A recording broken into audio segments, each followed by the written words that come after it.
This is an IOSH podcast. Hi, my name's Greg Ward. I'm the Head of Commercial Development at IOSH Services Limited. We're putting together a number of podcasts in order to connect and engage with our training provider network. The training provider network is really substantial, very large organisations all the way through to individuals, and therefore we've got providers all the way around the world. And so how do we engage, how do we support and add real value in terms of the relationship? It's really important that we try and do so through engagement, by talking to you to understand about what your thoughts are, what your needs are, and what your requirements are. And I think it's helpful, perhaps, if I explain that for 14, 15 years before joining IOSH, I was a member of a key training provider organisation. And my relationship with IOSH was really focused on the product. It was a really great brand, a really great organisation for its purpose. But in terms of a practical point of view, in terms of what I needed, in terms of sales, in terms of engaging within my customer base, I want, as I've joined IOSH, to try and improve that, to try and make that more effective, more of value to you. So how are we going to go about that? Well, first of all, it's by the introduction of a new training team. So the strategy for IOSH is to introduce a full team where we engage with you completely. And we've expanded that team over time. And on this session, I'd like to introduce the team to you and then talk about the different ways in which we want to interact and engage and try and make sure that what we do is to really help us all collectively drive a safe and healthy world of work. Okay, so first thing to do is a question of introductions. So I'm going to pass over to Graeme and the team. Hello there, my name is Graeme.Primrose and I am the Training Network Lead for IOSH. My background is primarily from a training provider background also, really wanting to look to see what we can do and engage with the training network overall. My overall responsibilities is to the Training Network Forum and my team, who I'll pass across to introduce now. Matthew. Hello, my name's Matthew.Widdowson. I'm a training network manager for IOSH. My background is almost 20 years experience in the health and safety commercial training industry, predominantly construction, but other industries as well. My role is to liaise with, support, advise and help our training providers with their training requirements. So we'll go over to Nicola. Hello, everybody. My name's Nicola.Hudson, and I am also a training network manager for IOSH. My background initially was account management within hospitality, and then more recently within another professional body working with qualifications, and then moved over to IOSH, where I'm now obviously account managing for training providers. So my overall aims really are to maintain and improve engagement within the training network. And understand our training network's drivers and their commercial opportunities within their business. Super. That leaves us over to Sharon. Hi there, my name's Sharon. I'm a training network executive. Previously, I've worked in education. I have been a trainer myself. I've also helped to develop training provisions and I've worked for awarding organisations. My main focus now within my current role is to support with the quality interactions with the training provisions that we have to try and support them as they develop and engage with growth and possibly support them with diversifying their portfolio and handling queries that they might have. That's super. Thanks, Sharon. Thanks, everybody. I mean, this is really a really good discussion. Let's pick this up a little bit more in terms of, for the training provider, what does that look like? Where are we in terms of a more future focused element and how we are moving forward and integrating that way? So, Graeme, let me pass to you. What are your sort of visions, and also from a practical point of view, what are the tools that help us to move forward? Yeah, thanks, Greg. It's visions moving forward is all based around the feedback we've had from training providers since I started with the business just over 12 months ago. So the visions are all incorporating the interaction, the engagement with training providers that we've had already, with regards to being able to feed that back and visions for the future. So taking on board that feedback and being able to help that shape what it is that we're trying to do. And one of the things that sort of stood out for me over the past sort of 12 months or so is everybody's aware of our terrific trio. And we've had training providers even refer to it as the terrific trio. Everybody knows leading, managing and working safely. Managing safely, working safely have been available since 1995. Leading safely didn't actually come on board until 2015, so 20 years later. And a lot of our training providers didn't actually know necessarily that we also do another 11 courses. And we wanted to be able to provide an opportunity for us to be able to sort of show the training network that we have 14 courses, not just the terrific trio, the 3, but we also wanted it to be a tool for the training network. So one of the things that's been developed very recently is our IOSH training brochure. It is a multi-purpose training brochure. That's how I would describe it. It's designed for our training providers to be able to utilize as a sales tool and utilize as an awareness tool, and a way of being able to provide it to their customers, to provide it to individuals, to open up discussions about courses that are not part of that terrific trio, but actually understand that a healthier and safer world of work is about diversification of training and diversification of training courses. And it's been really, really good to have this training brochure made available. And the feedback that we've had from it recently has been quite significant. Mm-hmm. And for me, that's been, really good and useful as a tool. We've printed some hard copies, which we've already run out of. So I'd like some more, please. It's elicited conversations with our training providers, but it's also allowed our training providers to talk to their customers about something unique and something different. It's giving any IOSH accredited and IOSH approved training provider a competitive edge, which might sound quite strange to say, but being able to talk to your customer about something different that nobody else has really had a conversation about in the past because of just lack of awareness has been really significant. And moving forward, we're going to want to build on that. And there's some various projects that we're running in the background that I'll pass on to one of my team to talk about. Well, if I go to Matthew and ask Matthew there's a couple of things that I'm thinking here is, you've had quite a lot of face-to-face engagement here, but like you say, well, as Graham's prompting you is, let's think about what that future element is from your own perspective. Yeah, absolutely. And just to say, the 3 courses you mentioned, they're leading safely, working safely, and managing safely. I've actually had more than one customer refer to those as the holy trinity of training, which I quite liked, which is great, because obviously I'm talking to people about some of the other training courses that we that are available, and but then they say the holy trinity. I think that's very complimentary, and it's very true as well. I think for me, whether I'm meeting with colleges, universities, or commercial training providers, the question that the very plain, simple question that I like to ask is, what can we do for you? How can we make things better for you? How can we make working with IOSH better, more productive? What is it you need from us?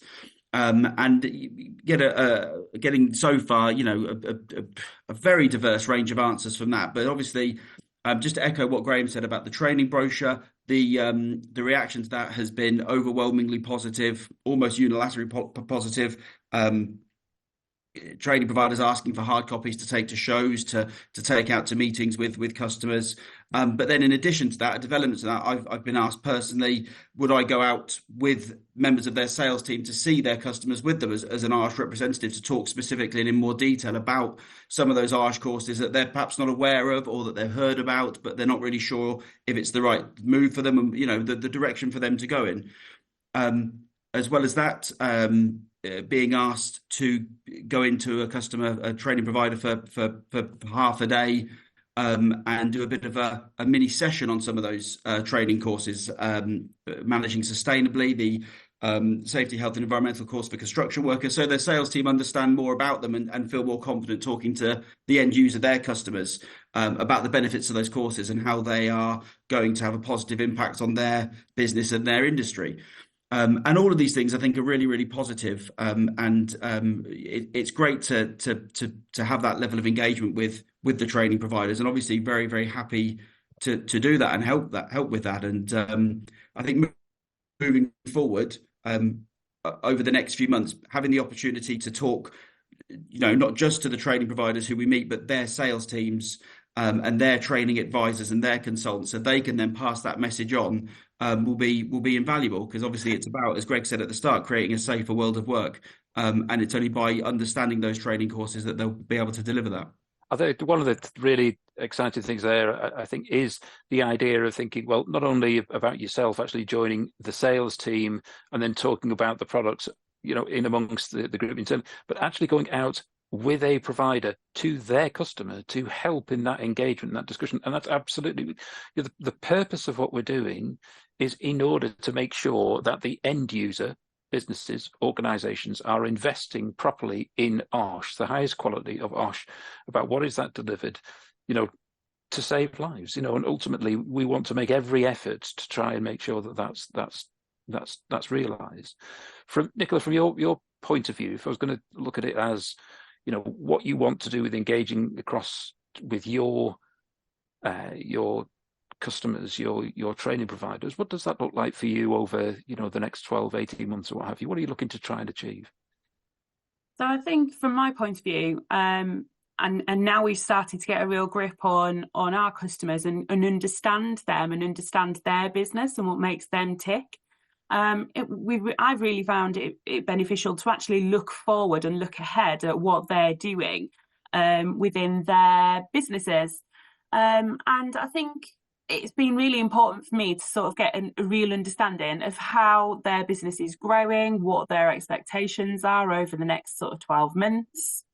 And to do that, we have to ask some probing questions. And the good thing is we have these really good relationships with these providers now, where we're able to go in and ask these sort of questions. What's things like for the next 12 months? What are you expecting to happen? Is there anything you can foresee that you think might be an issue or a problem? Can we look at a solution for that now? And we're also talking about, the start of digitalisation. We've just started bringing that in, which is really important and a big change, and something that we've been desperate to deliver to our training network for so long. And we're really starting to get a grip of that. I'm interested on, for everybody's thoughts with regards to digitalisation. We're still at a pilot phase. It's a piece. I think one of the things which, from my point of view, is the feedback from the training providers is that, this is an approach that doesn't necessarily fit for all, but what we've done is made improvements in what it looks like, how it operates as we go, and the idea of that is to continue that. So I would encourage the engagement of the training providers to do it, but just generally, across the team in your engagement, whether it be digitalization or other examples of changes, what feedback have you got from providers which you think is really particularly significant and the changes that we've made as a consequence? It's having somebody here to be able to talk to. It's a direct link, like I said before. It's having that direct link back to IOSH. And it's also they trust that when they tell us something, when they need something from us, that we're going to deliver and we're going to help. We're going to make it easier for them to do business. That's the whole idea of our team, essentially, to make sure that they're equipped with everything they need to go out there and deliver the IOSH courses that they want to and need to deliver for their customers. Right. Okay. Initial feedback was always about engagement. Yeah. We have a situation, we have a problem, we'd like to talk about a solution, but where do we go? So what we've been able to do from a feedback perspective in that is, because we are a point of contact to be able to have those conversations, the training provider network can see the improvements, they can see the changes. There is physical evidence of some of the changes that we're trying to bring in, digitalization certainly being the perfect example. Being able to talk to our training providers and engage with our training providers with regards to some of the operational things that IOSH do from a certificate perspective, which has helped from a digitalization perspective, especially for our international customers that want to be able to have, certificates, delivered in a way that's speedy and doesn't involve, international air travel and sustainable. And it's those sort of things that have really made a difference. We're from my perspective and from my vision is we've only just started. We're only just at the tip of the iceberg. There is 4 of us within the team. We have a large network of training providers. We want to be able to speak to every single one, and that does take time. And we are really at the forefront, at the beginning of the stages of changes. And as part of the Activate 2028 strategy, which is now coming up to just over a year, or almost a year, it's really important that we continue to do so over the next, not just 18 months, but over the next 2, 4, 5 years and beyond, because we want to see that continuous improvement, that continuous, engagement. And we do have training providers that are coming to us now and going, we want to have a meeting so we can discuss what we're doing over the next 12 to 18 months so that you can align, what help and requirements from our side so that we've got the resource available to do so. So we're not having to go, okay, well, we've not got a resource available to do this, because we're knowing 6, 8, 12 months in advance of the requirements, because they're happy to talk to us about it. And that's what's been really key for me, seeing that improvement over time. And we know that they're trusting us more because some of the conversations are starting to be much more commercially focused, future focused rather than operationally focused and I can't because sort of conversation. So it's been a complete switch around, and that's been fantastically positive. No, that's great. Okay, thanks everybody. That was terrific. What we want to do is have a conversation really for the audience is particularly around what's of real value, what's important to you as training providers. So let me pass back to Graeme and have start our conversation really about the now, as it were. Thanks, Greg. Really appreciate that.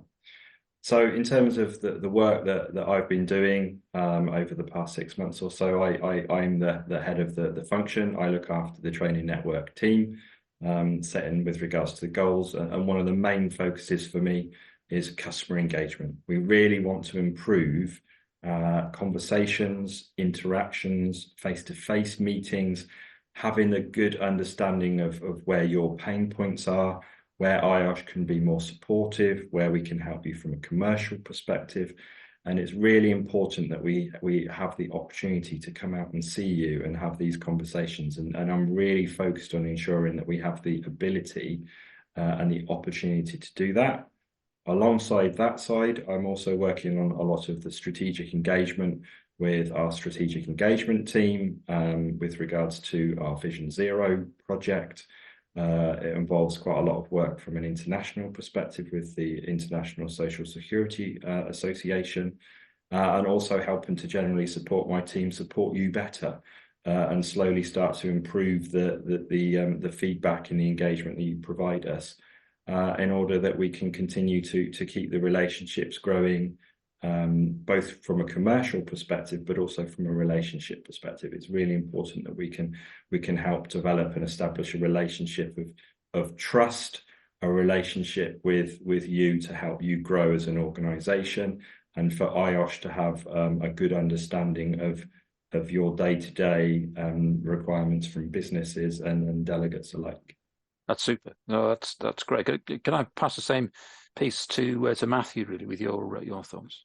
Yeah, thanks, Greg. Some really important stuff there, Graeme. Specifically, what I've been doing of late is working very closely with training providers to talk to them about the training they're currently delivering through IOSH and where they might go next. Even more specifically, I've recently been meeting with face-to-face all around the UK colleges and universities who obviously want to be at the top of their field and offer the best quality of training and the best possible start for their candidates going out into the working world once they've graduated. With the colleges and universities, it works sort of twofold. They want to make sure that they're receiving the best possible training and experience from that training. But what they're really looking to do is give these younger candidates ages between sort of 16 to 18, 19 years old, so that the skills and the knowledge they learn through the IOSH courses they're delivering, they take with them into the working world straight away. So there's no culture change for them. It's a case of, this is the norm, this is how it should be, this is where we should be. And they go into the working world in supervisory, management, senior positions, or even at an operative level, thinking that is the way it should be, which is the case. And that affects culture change and creates a safer world of work very, very easily and very simply, almost organically. So it's been great working with some wonderful people at some very, very good universities and colleges all around the UK. And I'm hoping to continue to be able to do that with as many as possible. Excellent. Oh, that's really, really good. Can I pass to Nicola and say, what are the parts that you've been working on recently and engaging, and how we're doing things differently, I guess, in terms of our training providers? Yeah, sure. So over the past 6 months, we talked briefly about that, and over the past 6 months, it's been really key for our training providers to feel like they've had a direct link back to us here. And it's been really good to hear their stories, hear their concerns, their comments on a one-to-one basis. But what we were really finding was that they were really looking to be the voice of IOSH. They were looking to be the voice of the training network for IOSH. And they really wanted to have somewhere where they could network with us, but also with other training providers. And it really was quite important that we brought together a training network for them. And it seemed like a really organic thing to do. So we did that very, very recently, and we've had the first session, which was fantastic. And what I really found fantastic from our training providers was that they were happy to share things. They felt like they could trust that it was a safe space, and that they could mention things that perhaps they'd just not had the confidence to mention to us previously, or thought that we didn't think it was important, or or important for them. So we've done that now. We've put something in place now, so they have that opportunity to discuss things with us, things about their business, situations that might be affecting their customers, that in turn is affecting them, that in turn will affect IOSH and the courses that we run, and also making suggestions as to how to better things and what makes them tick. And it's been really enlightening to have this link to the training network. And I can only see it getting better. The first session was great, but I can only see it getting better. And why should we be able to provide this for our training network? It's really important. And how frequently is it? How frequent does the forum meet? Currently, it's every 2 months. So bi-monthly is the plan. And we have a selection of training providers. We've done a real dissection of them. We haven't picked specific ones. We've just kind of gone out to a real selection broadly of training providers to make sure that we've got a really good mix of commercial and also those who work within colleges and chambers and things like that. So we've got a real mix of good value and good quality training providers.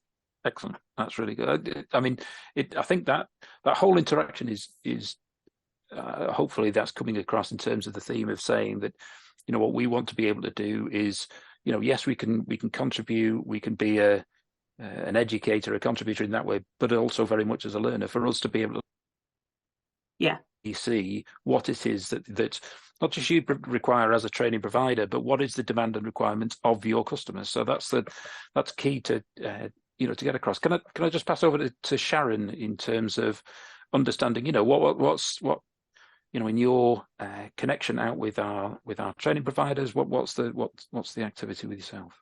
So I'd probably say my key focus currently is to ensure that I am developing a relationship with new and existing training provisions, so that they have got a point of contact, somebody to go to, somebody that can also provide key information, updated information for them to actually review and then come back to. They can digest this, and then obviously we can then develop and look at the courses that they're probably interested in delivering, and obviously maintaining those relationships. That's why it's really important at the moment, whilst I'm developing the training provision database, that we can show that we have consistency with these training provisions, and as a team we all know where we're at with these interactions with the training provisions. And I mean, it's important when you're talking about the, a database of that, is making sure, I think one of the things, remembering that providers are very large organizations. It might well be that there are various different points. It might be from an administrative point of view. It might be training providers, but also sales teams amongst their team as well. So there are actually a number of people who would benefit and welcome the connection. And if we're able to get an update, accurate information, it just makes sure that we get a good consistent message, as you say. It's essential, really, with Sharon in her role, the support that she's providing the training network managers and myself, which helps to speed up the engagement with our training providers, because Matthew and Nicola are out visiting our large variety of training providers, and sometimes there's demands and needs from those meetings that we do have that Sharon's able to support almost immediately, and that has a significant impact on the relationships that we're having with each training providers, and similar with regards to the training network forum that sort of Nicola has mentioned. What's really refreshing about that is the training providers are essentially competitors of each other, but they're coming into this safe space to talk about best practice conversations around our course delivery, the benefit of delivering over more hours or more days, as an example, and bouncing those ideas off each other. That's really, really important for the training network, and its representation of IOSH and the wider training network, organisations, particularly within the UK. Terrific. Yeah, absolutely. And sorry, Greg, I do think also that the training providers have been really, really keen to share the fact that actually it's all about going home safely. It's all about saving lives, and they're fully aware of the impact that IOSH has, and they're really, really keen to showcase that and make sure that they are the best of the best, and they're giving the best to their learners and their delegates, and that they're able to implement what they're learning and ultimately go home safely to their families at the end of the day. Oh, that's it's a really, if that was a key single message, that's ideal. Okay, so we've had a really great discussion here as we're going and thinking about how we connect to our training providers moving forward. But let's look at some very practical things. Let's think about the how. What does that look like? Let's start with Sharon. Let's talk here about how do we get in contact? How do we get this and continue this engagement and for this to grow? So should you have a query, you can contact me directly on Sharon.Kaur@IOSH.com, and I'll be more than happy to put you in contact with whoever you need directly within the team, and we can also set up a meeting with them. Brilliant. That's as easy as it sounds. So that's super. Nicola, over to you as well. What's next? Yeah, so we touched briefly upon the Training Network Forum, and like I said, that was really the first one that we've done, and it was really sort of a trailblazer.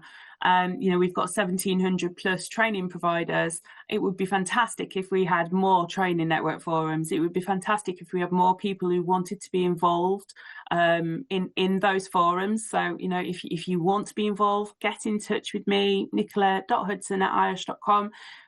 We can talk about the forum. We can talk about setting it up on an international level, if that's what works for you. Everybody's included. We're not excluding anybody from these, so the more the merrier. That's super.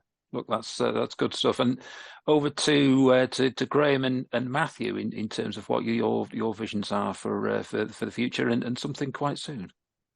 I think it's the engagement and customer engagement is really, really important. And if we haven't had the opportunity to speak to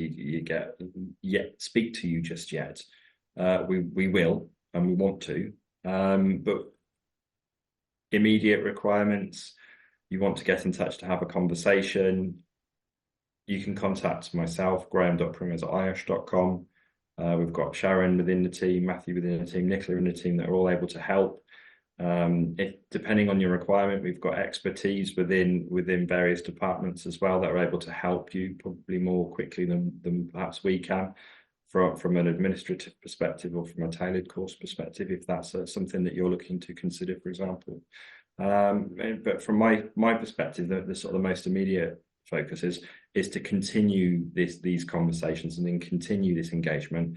And during the Birmingham Health and Safety Expo that starts on the 30th of April, that runs for 3 days, 30th of April to the 2nd of May.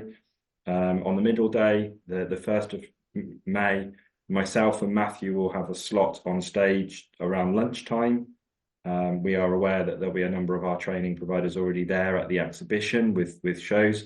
We invite you to come and listen to us, have a chat, provide that feedback, perhaps join us on stage to have a conversation with regards to the models of safety, with regards to IOSH improvement, what it means to your customers, what it means to the training industry as a whole, but also more importantly, what it means to the IOSH profession as a tool in terms of awareness courses, but also allowing us to provide the opportunities to delegates that will be coming to visit you at this show on the day, that will be able to get the opportunity to see how IOSH supports you as a training provider, so that you've got the confidence when you're speaking to people attending these shows that you've got the support of IOSH. And on those 3 days, myself and Matthew on the 1st of May are very much looking forward to having the opportunity to be on stage and to continue this conversation in that format.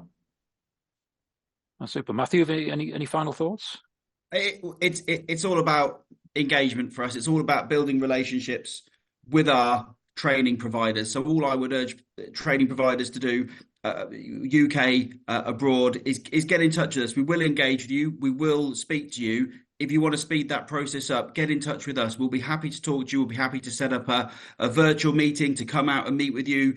And whether it's about improving the service for your customers, whether it's about driving revenue for your business, whether it's a combination of all these things, get in touch with us and we will help you through that. It's not a sales meeting. We're here to support you, to advise you, to look after you, and to guide you through the courses that are available and how we can work with you on that. And just to emphasize what Graeme said about Birmingham, come along to the show. If you like what we're talking about, if you're interested, come and see us afterwards. We'll set that meeting up for the following week, the week after, whenever you're available. We'll come out and we'll give you that support and advice that's going to make a big difference to everyone. So finally, I just wanted to say thanks very much for the session. Thanks everybody for contributions. It's been a really good discussion and some really good points made here. Hopefully, everybody who's listened to the podcast can get something of real value out of that. And most importantly, we want to make sure that everybody wants to get in contact and let's continue or establish a really great conversation and move us further forward across 2024 and beyond. So most importantly, however, I just want to say thanks very much to the training providers who are listening, who really are the lifeblood of what it is that we do. I really appreciate the efforts that you are making and the efforts we'll make together moving forward, so that collectively we can drive a safe and healthy world of work. Thanks very much.